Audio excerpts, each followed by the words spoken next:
Welcome everybody to another Legal Tech Talks. Many know me, and my name is Frances Anderson. I'm the MD of NetLaw Media. Today, I am delighted to introduce a truly insightful session and with a really engaging panel from the legal community who will offer their insights from the security, technology and firm innovation views on exploiting technology to secure client-centric legal services with chaired by an award-winning keynote speaker and social engineer and cybersecurity expert, Lisa Forte. Now, this session will look at how 15 years ago, the legal sector focused on billable hours. Now the primary focus is secure client-centric design and delivery. So this session will evaluate the changing needs of clients, simplifying the implementation of security procedures for M&A transactions, data flow and governance. The speakers who we have here today will share insights into the convergence of technology and the accelerating needs of the businesses, whilst delving into the reality of securing vital spaces and the ongoing protection of firms' data in the cloud. Now, before I go into the housekeeping, let me start by introducing our chair of today, Lisa Forte. As mentioned, as an award winner, she is the winner of the Top 100 Women in Tech and partner of Red Goat Cybersecurity. Lisa actually gained her LLB and LLM before moving into cybersecurity. She knows the challenges the legal sector face well. Lisa worked for one of the UK's police cyber crime units and left in 2017 to start her own company, Red Goat Cybersecurity, which provide NCSC certified cybersecurity training for lawyers and staff, as well as helping organisations prepare for a cyber attack through the use of wargaming. Lisa has run a wealth of cyber attacks exercises for CNI, ports, hospitals, banks, and many other organisations around the world. She has gained a reputation for creating highly immersive cyber attack exercises to put crisis management teams to the test. Lisa firmly believes in rehearsing for disruptive event and exercises give teams a safe place to make mistakes. Before I hand over to our esteemed chair and guests of today's roundtable, as we're live, I will encourage all of you listening in today to ask questions to the panel. So you can join us live in the debate, ask questions to either Lisa, John, Razvan or Steve, or put the questions into the Q&A function on the bottom of your screen. If alternatively, if you don't want to do that, you've got the chunk faction. So now, without further ado, Lisa, I am handing it over to you.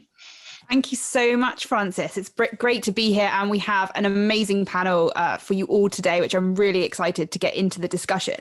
And obviously, one of the things I think for all of us is that the last year has really been a shock to the system. It's been a huge change. It's been something that no matter where you were in your technological journey prior to the pandemic, it's been jarring. There's been changes, at least for your staff, for everybody, for their personal lives. And that obviously carries with it some degree of risk and some heightened security issues as well.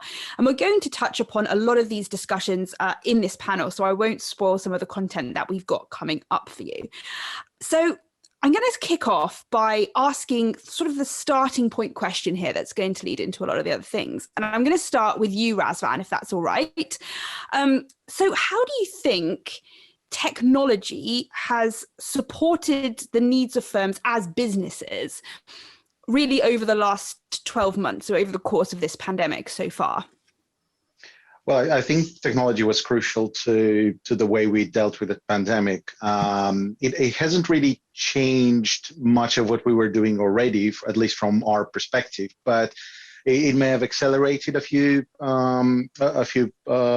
projects. Like, for example, the Teams deployment was deployed 2 months in advance. So it was finished actually 2 months in advance. So there were a few things that were slightly more accelerated than other things. But generally, I think that for CMS, the investment in the technology and the changes that we've been doing for the last, 5, 6, 7 years, I think they all helped with what happened at the beginning of last year. So about this time last year when people started to work from home more and more. For us, it was more of a scale-up type of exercise, going from having a normal Friday of about a quarter of the organization working remotely to a Monday or an entire week of everybody actually working from home across the organization. So it was more or less a scale up type of thing. Yeah, definitely. So Steve, just before, I'm going to ask you to explain the polar opposite stance to what Razvan's just discussed. So he's talked about, a firm that's essentially had quite a positive attitude to technological transformation. They've already started on this journey. That jarring, sudden switch to where we are now didn't really happen. But before I go into that, just explain where you're from and your sort of background very briefly, and then if you could just sort of tell us what the polar opposite position might be for some firms. Yeah, no problem at all. Thank you very much, Lisa. So I'm from Zerto. I'm currently the systems engineering manager for EMEA here. But previously I've done multiple roles across Zerto, and my background's all in solution architecture. Worked a lot with a lot of legal firms, actually. And I think if we look at realistically flipping that on its head, what is the impact if customers weren't ready? So, there's a lot of firms out there who maybe weren't as far down the route as Razvan's, and understanding what the impact of that is quite key as well. So, for example, if you've got a lot of your kit and it's all on premises, you've got data centers maybe in your offices or something like that. How do you manage that? We went to lockdown pretty quickly back in March last year. There wasn't a lot of time to prepare, and suddenly you go from this point where we can be in our offices, we can manage hard drive failures and simple things like that, to actually we've all got to work from home. How do we do this? When you have adopted public cloud and you have maybe got quite a few of your workforce working from home and things like that, you've got files that allow you to access your data via VPNs and things like that. All of that's in place. If that's not in place, how do you get it in place with ultimately the shortest time frame possible?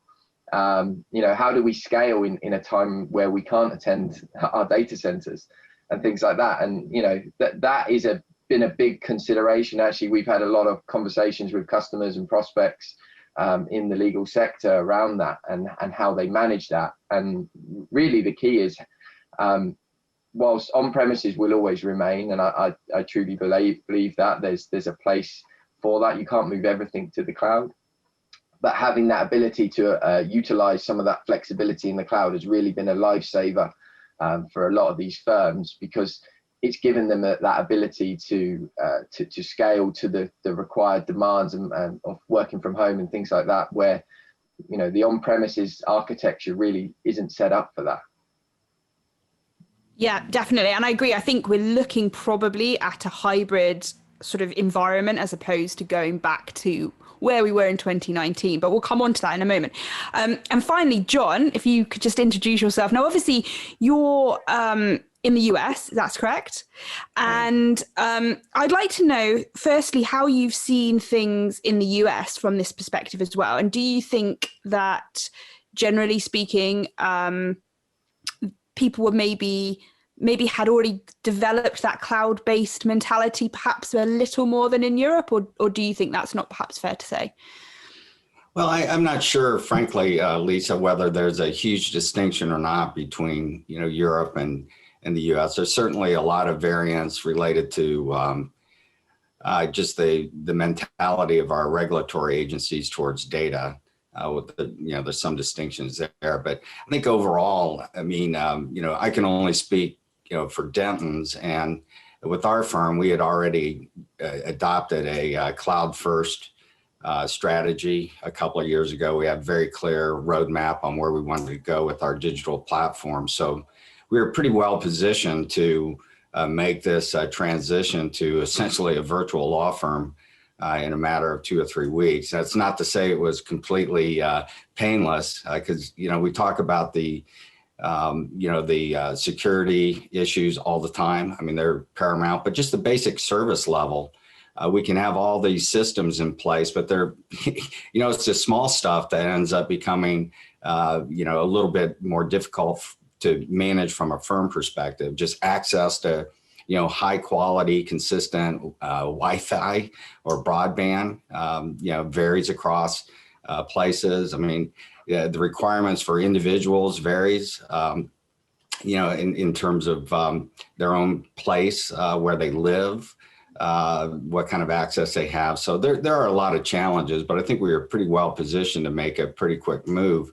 I think there is a bit of a mythology around digital readiness and perceptions, because you may be in a place that has a reputation for a very, innovative economy and et cetera. But, the reality is that, most law firms, most law departments aren't as far along as we might think related to some of the other industries and business sectors. So, so again, I don't know if there's a big distinction between Europe and the US in terms of readiness. I think it really depends on the individual organization and where they are with their own kind of maturity. Mm-hmm. And John, sort of to that point then, so how have you seen kind of client demands changing especially over the last year? Do you think people generally are more aware and more concerned, and maybe put it almost as kind of a USP, sort of security as a unique selling point for client services? Oh, certainly. And I think that was, accelerating pre-pandemic because of some of the pretty notable cyber breaches and ransomware and all kinds of other issues, separate and apart from the pandemic. I think with the, the mass move to these kinds of virtual platforms and remote working has just heightened the sensitivity around this and the focus that our clients have in terms of ensuring that we're protecting their data. And frankly, from our partners, ensuring that we're protecting, our data, which is kind of the crown jewels of the law firm. Yeah, Razvan, have you found that as well? Have you found that do you feel that, obviously this has been evolving for a while, but do you feel that this has accelerated over the last 12 months, sorry? Do you feel that clients have been putting this higher and higher up their agenda, or do you feel that it's kind of just maintained a steady pace? Well, I don't know if clients basically move this up their agenda, but what I know is that a lot of clients suddenly woke up and said, oh, actually, we haven't done one of those audits for our client in terms of security. We may want to do that now. So we had an influx of a large number of clients performing those security audits. But I think on top of that, one of the things that happened with us, we looked at ourselves internally with many types of policies and so on that we would put in place for people working remotely, because they were working in a different way than they were before. As Steve was saying earlier, we had the advantage of having everybody in the same office. We were controlling their internet access and controlling what they were doing with the physical papers, for example, that they were printing and things like this. So policies around how do we handle this kind of stuff, where do we throw away the documents that we printed, and how do we discard of them, and what do we do in situations like this, and how do we make our stuff work securely, but while you're working remotely. Things like this came into play, and they were pushed out to people, so it improves the way they deal with security themselves, and also the way they deliver the services to the clients. Yeah. Steve, have you found the same sort of thing, that generally clients have been more concerned about security, more concerned about the sort of privacy of their data, and also, I suppose, on some level, your ability to manage an incident, God forbid it occurs, right? Yeah, I think that's a very key point. Like Razvan said there, when people are in the office, you've got control of the networks, you've got control of how your data's accessed, etc. Obviously, with all of the changes, as I said, COVID hit us all pretty quickly, and there wasn't a lot of time to react. And ultimately, we went from this safe space to suddenly everyone working from home with their own networks. How do you manage that? And ultimately, the end outcome is it is a challenge. There's ways to do it, but your attack vectors ultimately are increased. And what that ultimately results in is increased risk. And we can put in all of the protections in the world, but there is every chance that someone will still be able to get into your system, and it will be through, an end user making a mistake or something like that. And at that point, you're impacted. And whilst absolutely we should be focusing on how do we prevent that in the first place, but it is a key part of the NIST framework to actually look at the recovery side of things. And I think historically that has often been overlooked. There isn't always a focus there, particularly from a security side of things. It's there, but not necessarily linked up with security. And I think that's a focus that actually we've seen a lot of law firms coming to us and talking to us about how do we recover in these scenarios. And that's definitely been an increased focus over the past 12 months. So Steve, I think there is perhaps a perception out there that this mass migration to the cloud has left us more secure and definitely increased our ability to respond to an incident quickly, recover quickly. What do you say to that? Do you think that's correct, or is there a big caveat to that? So cloud obviously offers various benefits. You get the benefits of scale where maybe you don't have it yourself. So you can obviously get maybe better capabilities than you would ordinarily. It also has the ability to be flexible and spin up new workloads, etc. during a recovery.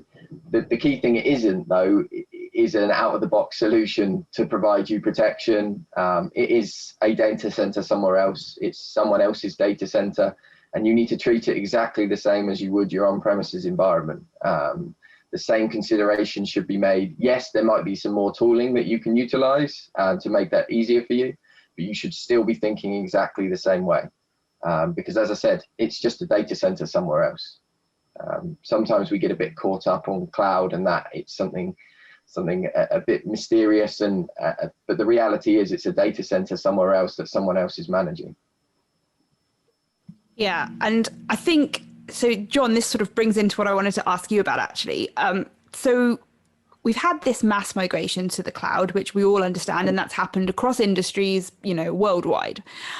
Do you think that overall this is a really positive thing for clients, sort of yielding lots of benefits to them, also from a security perspective as well, as a sort of functionality perspective? Or do you think that we probably need to go back to something that's maybe half and half and not quite as all-encompassing as the situation we're in now? As it relates to cloud versus on-premise, or? Exactly. Yeah, I'm not sure if it's necessarily half and half, but I think as Steve or Rizvan said earlier, I mean, there is kind of a hybrid approach that is, I think, appropriate for firms to adopt and take forward. I think the speed of change has been, in my view, positive, because there are a number of aspects of having cloud-based systems that Steve referenced that really do improve the quality of the service we can provide. And it certainly accelerates the adoption of improvements that we can benefit from as users of these services. And that's certainly to the client's benefit.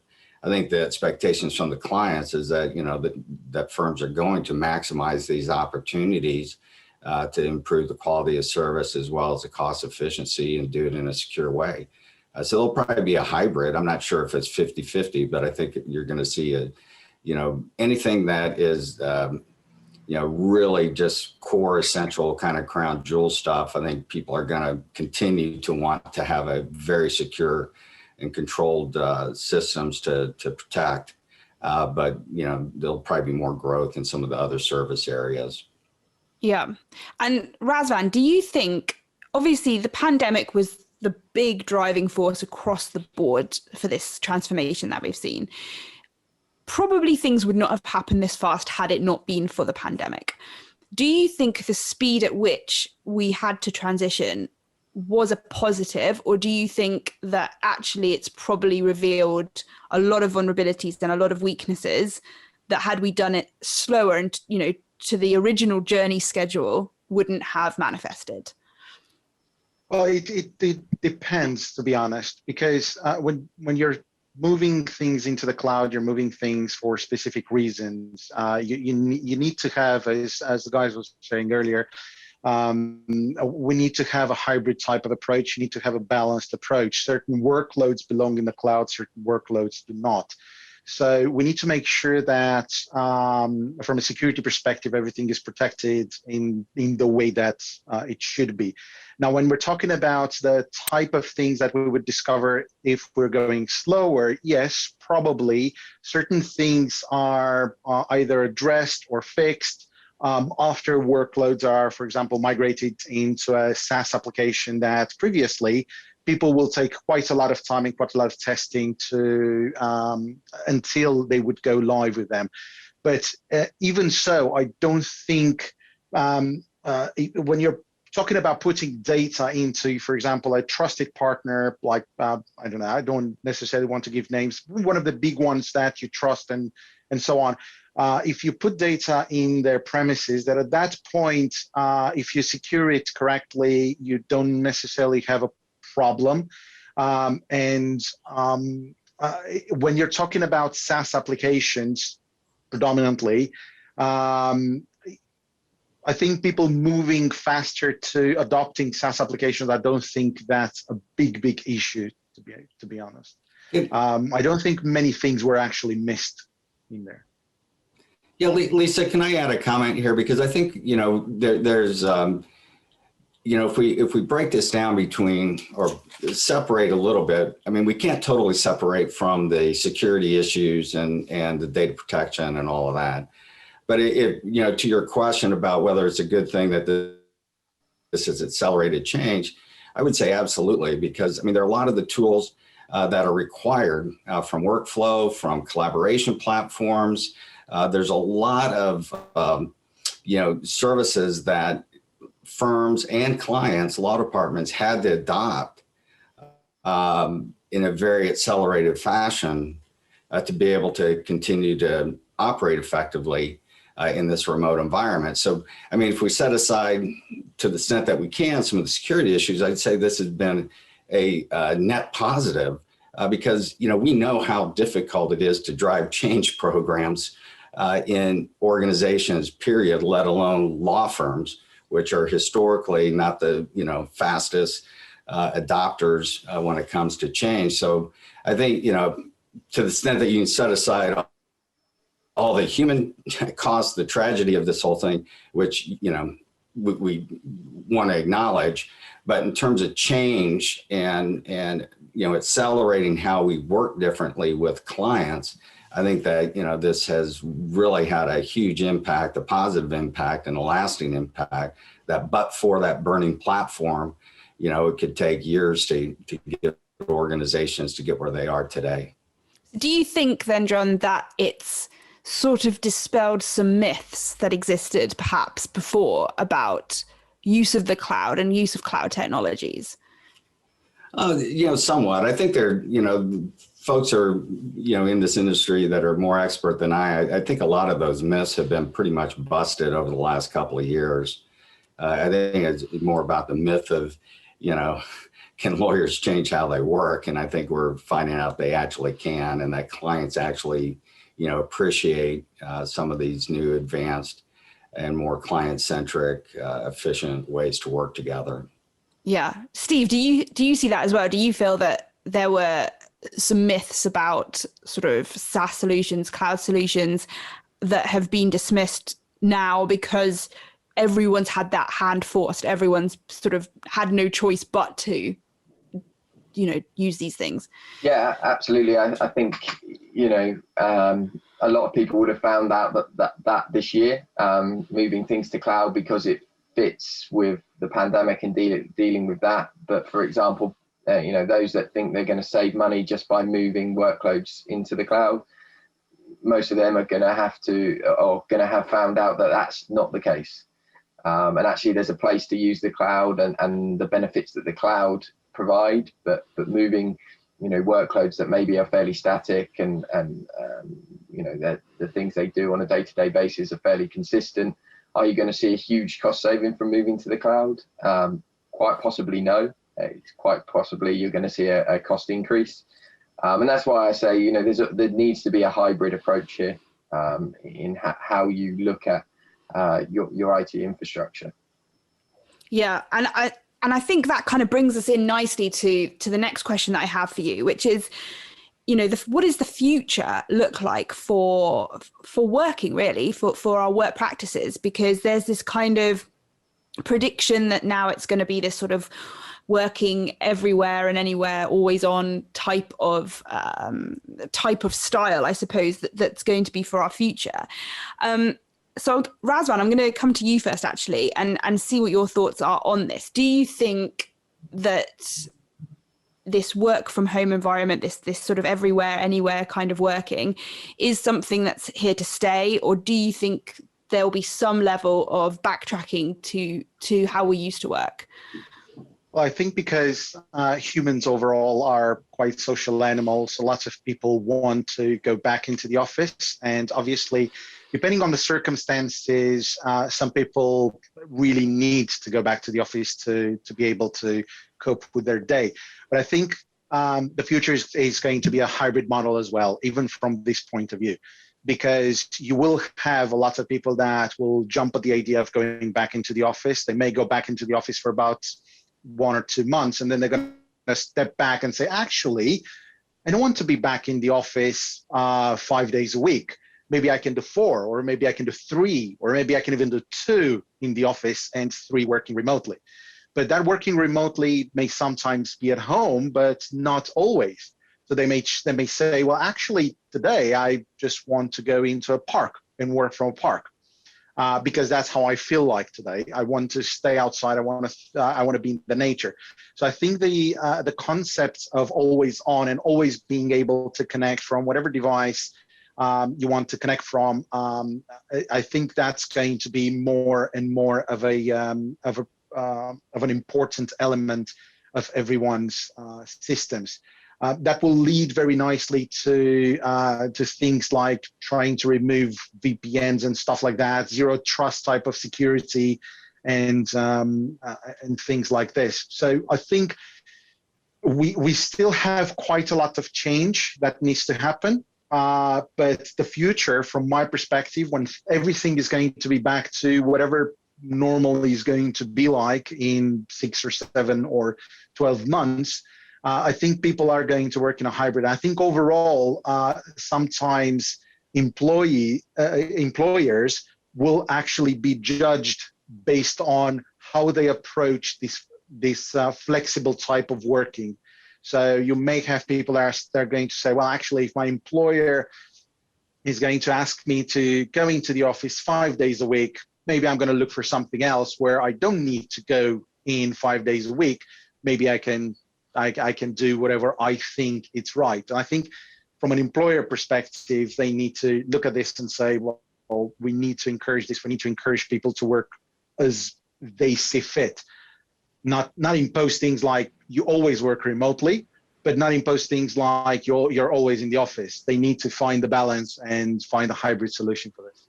Yeah, and I guess, John, this is what we were just saying, weren't we, about sort of the sort of myths and sort of dispelling those myths when you have to. And I think one of those very much was, well, our workforce can't be remote. That can't happen. We've not got the facilities to do that. It wouldn't work. And this is something that you heard time and time again, industry-wide, not just in the sort of legal industry. It was everywhere.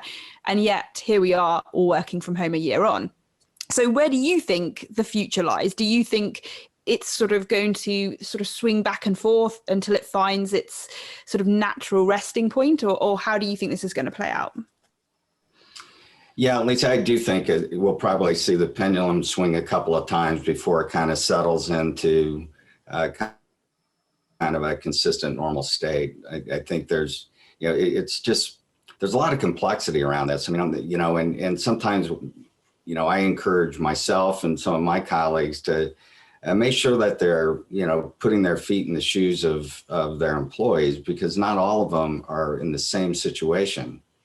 And so I think there's been a bit of a rush to oh my gosh, this is great. We can actually, be operating in a much more remote environment. So, let's shrink our real estate footprint, overnight, and let's start driving cost savings. And, that's pretty attractive in the near term, but not all of our teammates are in the same place. economically, or so there's some equity issues. It's one thing for me to say, oh yeah, sure, I've got a nice home office, I can just remote work. Not all of my teammates are in the same boat, and to assume that everybody can work from home is probably a bad assumption, and that employers are going to have to take a much more holistic view of the needs of their employees. I do think that there's a lot of folks, and frankly, there's probably even some substantial social benefits to having fewer commuters going into certain cities at the same time of day, and all of the issues related to environment and sustainability that could be beneficial. But I do think that, I think your comments earlier about us being social beings is spot on. It's good to, virtual can work really well when you already have very strong relationships, trust, and you understand who your teammates are. That's hard to do from day one in a virtual environment. So I suspect that, we're going to see the pendulum go back and forth a bit before we land on a really, steady state. Mm-hmm. And what do you think about this, Steve, in your experience? Do you think that, as John said, that, it's going to swing back and forth until we find this kind of steady state where we can exist in whatever that looks like going forward? Or do you think that we'll revert back to working in offices? Or do you think, uniform across the board home working is here to stay? I think there'll definitely be a period where it's swinging back and forth, and we're trying to work out, where the right balance is. And I think balance is the key word.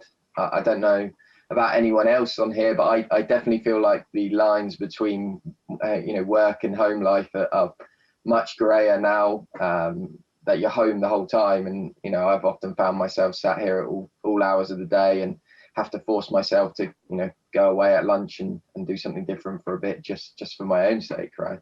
But on the flip side of that, travel's such a huge part of people's day before all of this started, and the productivity increase from the fact that that's no longer, a part of the equation. Everything's done virtually with virtual meetings, etc.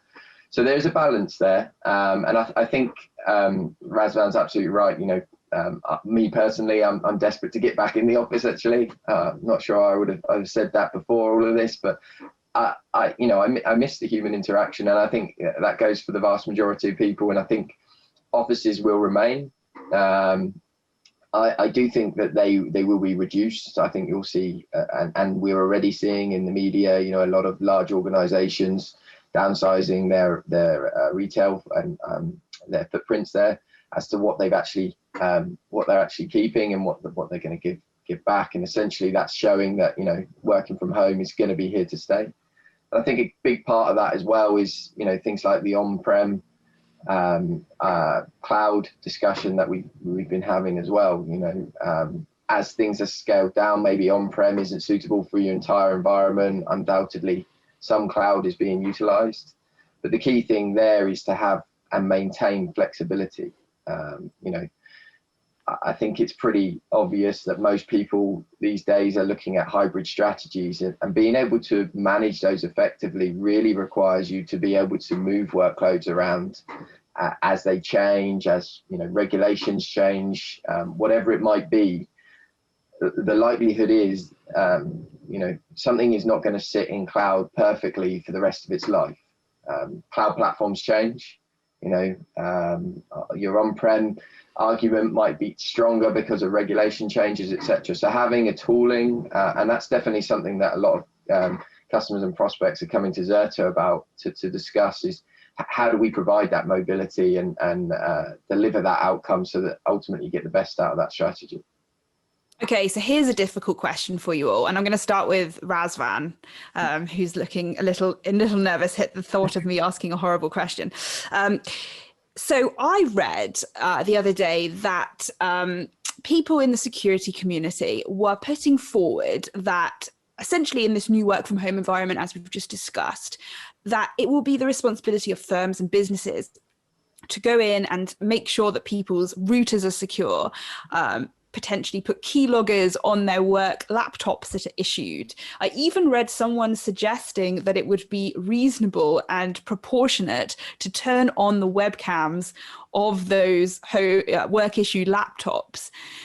Clearly, in this work from home environment, there are risks from an insider perspective. There are risks that have increased without that visibility that we would normally have in an open plan office with people all around and so on and so forth. But clearly, we are also not going to go and install CCTV in our employees' houses, right? So what is reasonable to do to protect our assets and our data in the same way that we would have done before? And what is clearly going to be implementing something that is not going to go down very well with our staff? Well, I don't think that's the way to go. I think those people don't really understand how remote working actually functions. So they weren't sustaining a remote working environment, because the first question that I would ask those people is, so when your remote working force is going to take their mobile device, go into a Starbucks and connect from Starbucks, are we planning on putting exactly the same systems and the same type of protections on the Wi-Fi in Starbucks? Would that work? And is that something that the IT of the law firm is expected to do? Obviously, that's completely unreasonable. So I think people need to focus on the zero trust model that I mentioned before. So we need to make sure that we're considering the devices that the people are connecting from as untrusted. We need to make sure that the data is protected with a user identity rather than just the perimeters. The perimeter in itself protects our internal systems, be that the on-premise cloud or the public cloud or whatever type of environment that holds the data. But the access to the data should be controlled via the user identity. And all of that, coupled with conditional access, can basically look at the environment that person is connecting from. So see if there are any threats there. And if they see that there are any threats, then they don't allow access to the environment. So all of this needs to go around the individual. Now, the human element, there's nothing you can change about that. And I don't think turning on the camera will actually help in any way, to be honest. Because if someone actually wanted to do something wrong, despite whatever measures you're going to be putting in place, they will be able to do that. And I had arguments like this even with our clients, because our clients were asking for more and more physical protections to make sure that the data is secure. And I did say to them, well, look, it doesn't matter what protections we're putting in place. We can put a person in a room with a computer that has absolutely no ports available of any kind to get the data out, and no type of access to the internet. And if I will be that person, I will walk out with that document. Why? Because I can have glasses that record. Nowadays, you can have a pair of glasses that records an entire movie, and I can just scroll through the document. I go outside and I retype the document. That's the original document. So I actually walked out of the room with the document. So trying to put these kind of draconic controls in place just to make sure that data is secure is not the right way. The right way is making sure that data is properly controlled by control policies within that are centered around the user identity rather than the environment that user is connecting from. Yeah. And John, I'm going to put the same question to you, but I'm going to sort of tag onto it. Do you feel that this security culture that we've been also building in our organizations and working really hard to build has maybe been eroded now that we're not all together as a team physically? Or do you think that doesn't make much of a difference? Lisa, was that a question for me? I was having a little internet ability issue. Do you want me to repeat the question? I'm sorry. No froze problem. Up. It sort of brings part of my point actually to demonstration. So I was going to put the same question that I asked to Razvan to you, about what is too far and what's not far enough, because clearly a free for all is not a good situation. But also, do you feel that this remote working situation where we're all physically apart perhaps erodes in part the security culture we have been building over the years within the physical confines of our building? Yeah, I don't know if it erodes it. I mean, it does put more intensity and focus on it. I just think the trust issues and monitoring issues, I think it's bringing to the forefront some of the deficiencies we may have in terms of how we actually manage people. And, we can talk about the technology all we want, but at the end of the day, there's process and people that are involved in this too. And so the culture around security is also a culture around trust. And trust isn't just about, am I doing bad things with data, but am I, performing? Am I, meeting expectations? Am I helping to contribute to the overall, objectives of my team or the firm? And I think there's been a lot of, focus on re-gearing some of the training, professional development programs, managing remote teams. It is a very different situation in many regards.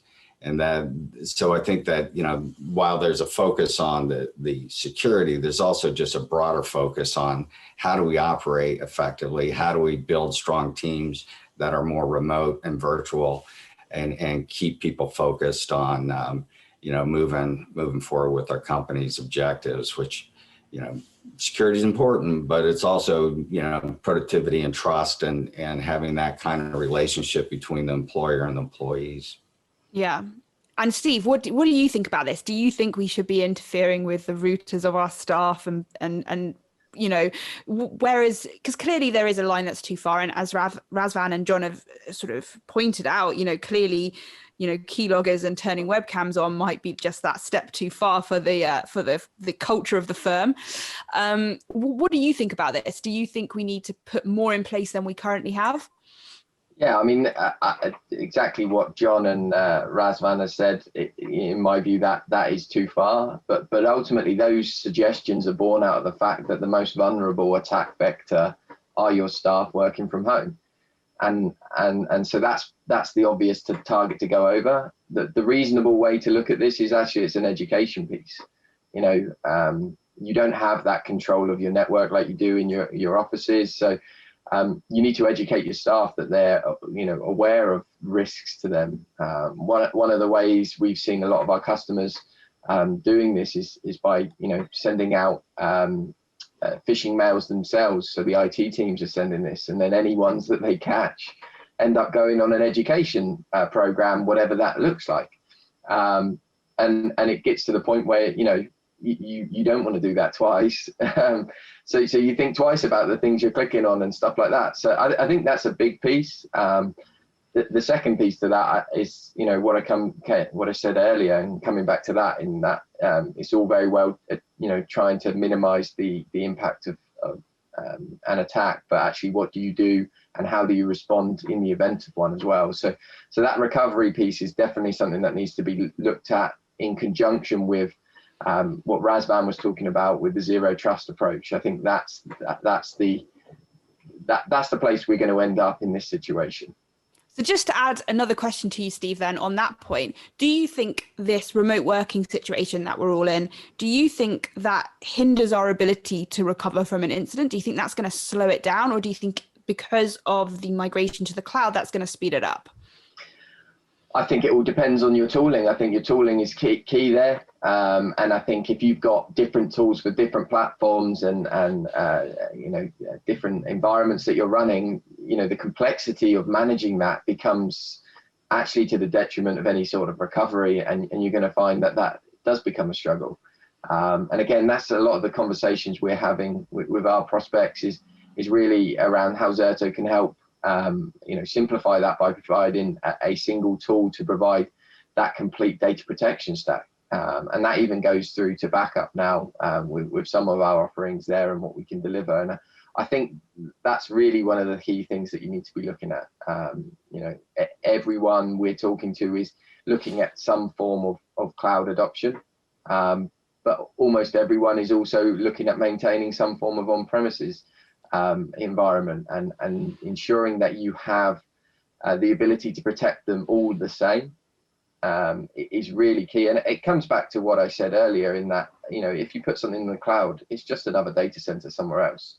So the same goes for the security aspects that we discussed earlier. You also need to be thinking about, well, how do we protect these workloads?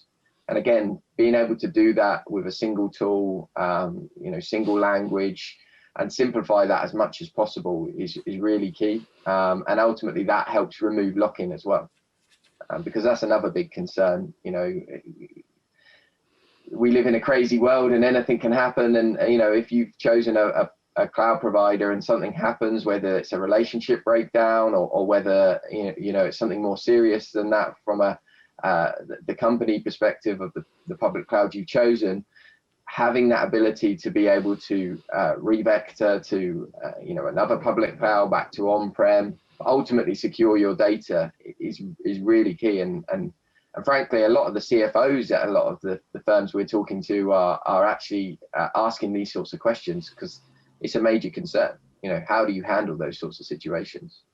Yeah, no, definitely. And I'd just like to remind our audience that if you have any questions, please put them in the chat and we will go through them, even if you just have something that you want to put forward or a point that perhaps you disagree on, and we can have a debate on that. But before, I actually personally have a question.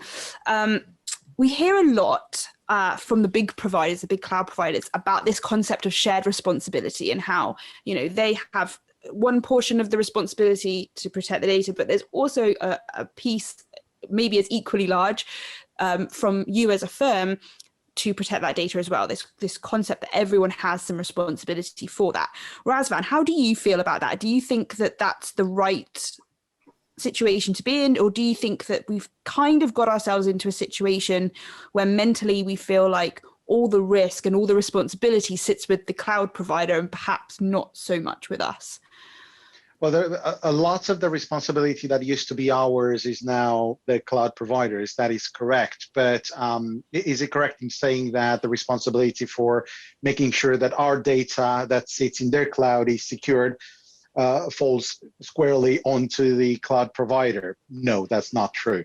It's quite clear that from a cloud provider perspective, you can secure the data up to a certain point. After that, whoever accesses that data is not necessarily going to be up to you as a cloud provider.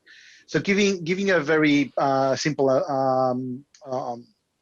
example that probably a lot of people know already, Office 365. So if you migrate your data into Office 365, does that mean that Microsoft is completely responsible for protecting your data? No, because one of the things that you can do and should do is, first of all, secure your data with encryption, because you can bring your own keys into the cloud, you can secure your data in that manner, and have control over how that data is managed. One. Second, when it comes to the user access or API type of access, make sure that you don't give API access into your environment to any applications that you don't know about. You just willy-nilly just give access left, right, and center. Make sure that your users are protected by things like MFA. When it comes to password recovery solutions, you have a very robust policy in place and stuff like that. So just make sure that you protect that user identity so the data is not going to be exfiltrated literally from a user's perspective, because there's nothing that the provider can do if they have full credentials for a connection. They're going to give data on that connection because they have no way to distinguish between a genuine user trying to connect to their environment or a fraudulent one. So I think there's a lot that needs to be done at the user level to protect that user environment, but also to protect your underlying data, things like encryption on that data using your own keys and so on. This is something that most of the cloud providers, most of the SaaS providers will either support already, or they are working on that, because it is something that people are asking more and more nowadays. And you should be doing exactly the same thing. You should be asking about that every time you go into a SaaS solution. Yeah. And John, what do you think about this concept of shared responsibility? Do you think that it's something that we need to, across the board, adopt or sort of believe, or do you think that our assumption that it is all sitting with Microsoft or Oracle or whoever is reasonable? Well, I think it's going to be a little bit of both. I don't think you're going to, from a business model perspective, I think it would be very difficult to shift responsibility one way or another 100%. And to do that would come with some extreme costs, I'm sure, to provide those kind of assurances. So I think that there's a balance.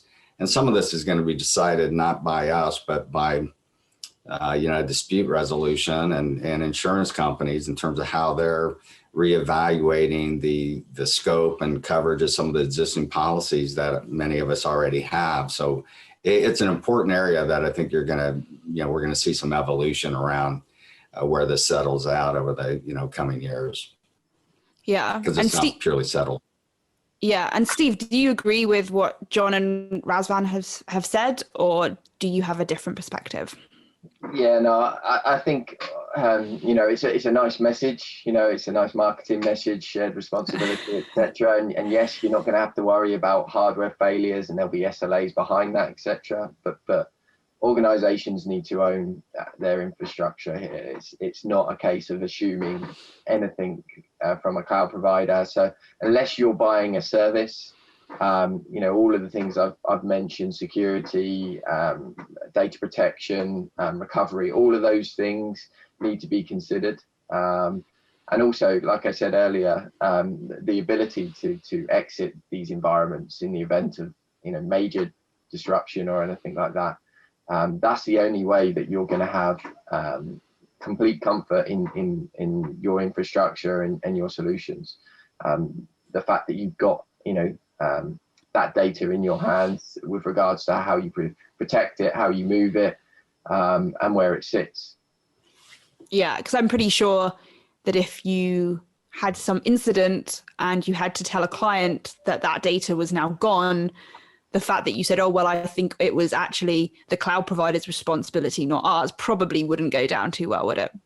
No, exactly. I mean, one of the major things we see these days is ransomware, for example. And, I think it's something every organization in every sector is concerned about. And that's mainly because the media have picked up on it, and again, that's something that Zerto's seen great success with. I think if you look at the NHS attack, back in 2016 with WannaCry, there was a lot of NHS trust in the media, and actually the ones that were using Zerto were the ones that you didn't read about in the media. And it is as simple as that.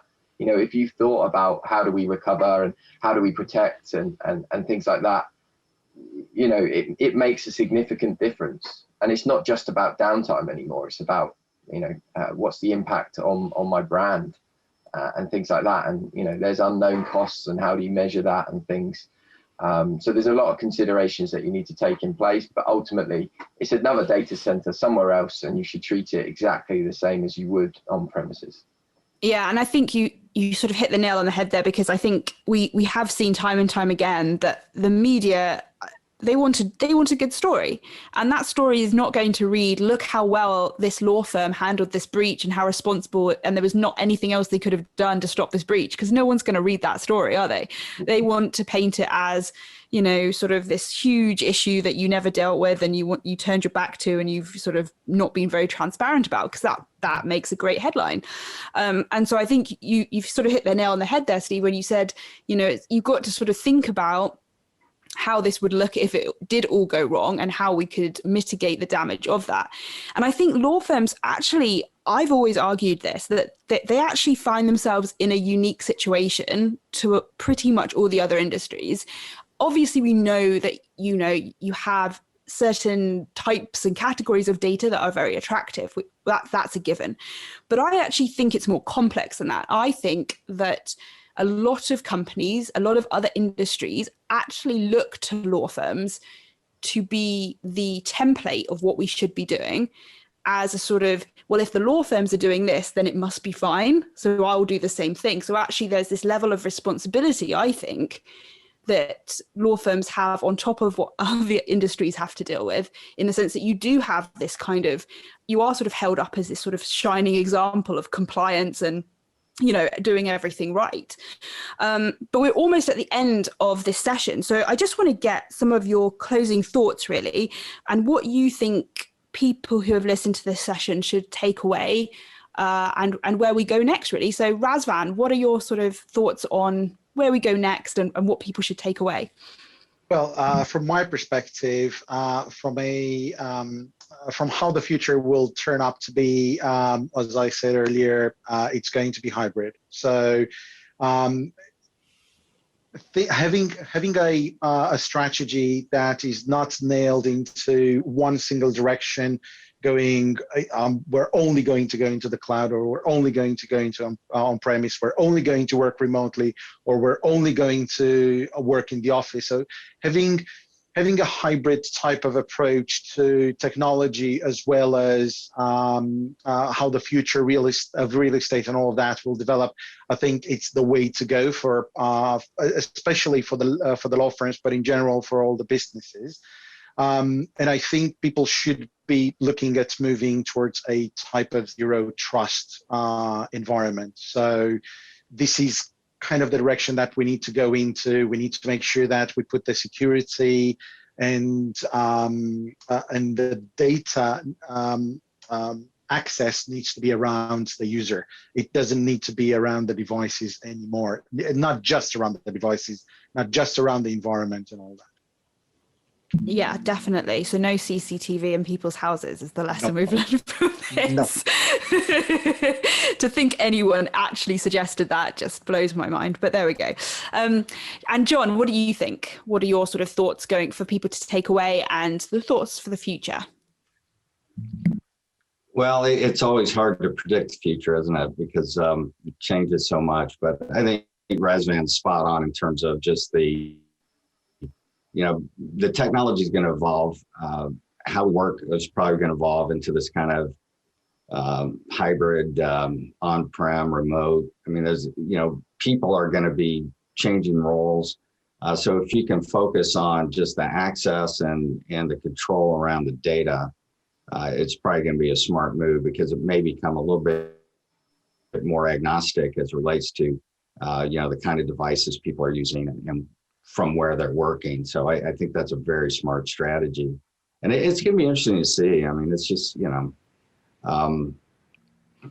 it's just a fascinating time, isn't it? But I think that we gotta, at the end of the day, we have to focus on the people side of this too, in terms of,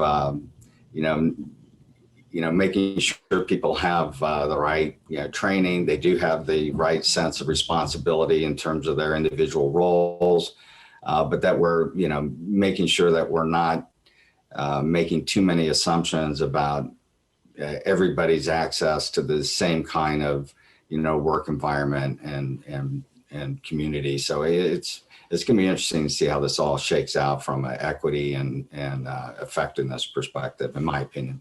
Yeah, definitely. And just quickly, Steve, last but by no means least, what are your takeaways and thoughts for the future? Yeah, no, completely agree with what Razvan and John have said there. I think I'd add, the key thing here, and we've seen that last year, how things can change so quickly, right? Making decisions based on, future considerations rather than just here and now is going to be key. I've seen a lot of organizations who've made short-term decisions that then they end up having to readdress, sometimes only a few months down the line. We're seeing a lot of change in the industry through the working from home aspect, but also there's a lot of industry change with regards to technology. So things like containers, for example, I think we're going to see a lot more of that in a production use case going forward. And again, just making sure you do your homework. and I think that goes for cloud platforms, as we talked about. Make sure you understand exactly what you are getting from them and what you still need to deliver yourself. But making sure that you've thought about, well, actually, what happens if, X, Y, and Z changes and this application no longer fits here? How do I get it out? Or what happens if we want to adopt containers? How do we protect them in there?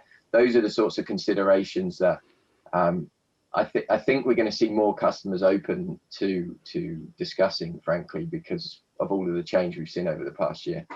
Yeah, definitely. So thank you so much, everyone, for joining this session of Legal Tech Talks produced by NetLaw Media. I've personally really enjoyed it and got a lot out of it. And we have definitely learned that putting CCTV in your employees' houses is probably not wise.